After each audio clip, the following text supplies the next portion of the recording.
Picture this.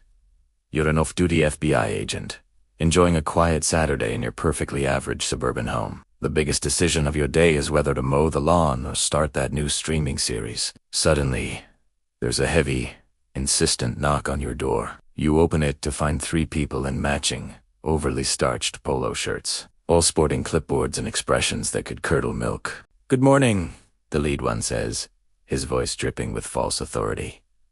"We're from the Homeowners Association. We need to discuss several serious violations." You raise an eyebrow. You've lived here for 2 years and have never even met the violations. You ask, leaning against the doorframe, trying not to laugh. He starts reading from his clipboard. Violation 1. Unapproved garden gnome. Section C. Paragraph 4 of the bylaws clearly states, all lawn ornaments must be pre-approved by the committee. Yours is, and I quote, excessively cheerful. You glance at the small, smiling gnome by your rose bushes. He does look pretty happy. The second person chimes in. Violation 2. Your mailbox flag is at a 47-degree angle. Regulations require a perfect 45-degree angle. It's a matter of neighborhood uniformity. You're starting to get the feeling this isn't about gnomes or mailboxes. The third person, who's been silently sizing you up, steps forward. And the most serious offense, your grass.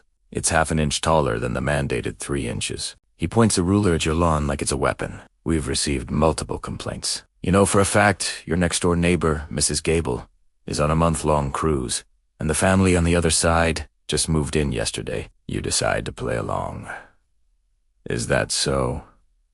And what's the penalty for these heinous crimes? The leader puffs out his chest. Normally, it's a fine.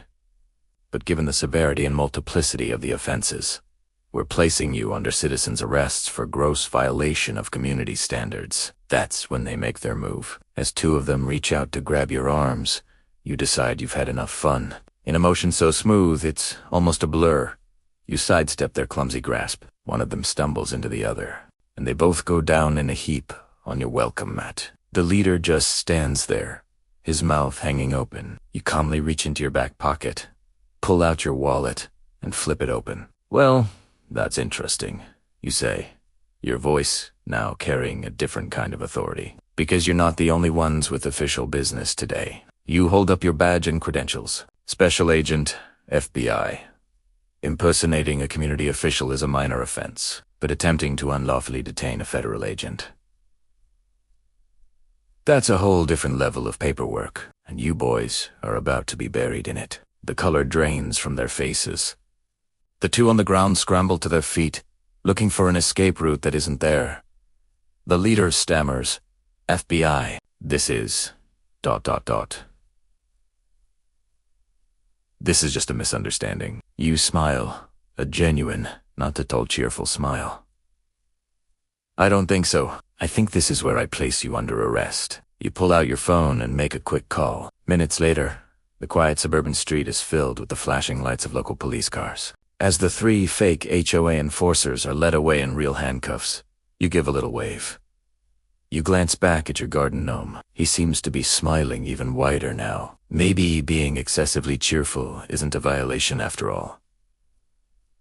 Thanks for watching. If you enjoyed this story, make sure to hit that like button and subscribe for more. Let me know in the comments what you would have done in this situation. See you in the next video.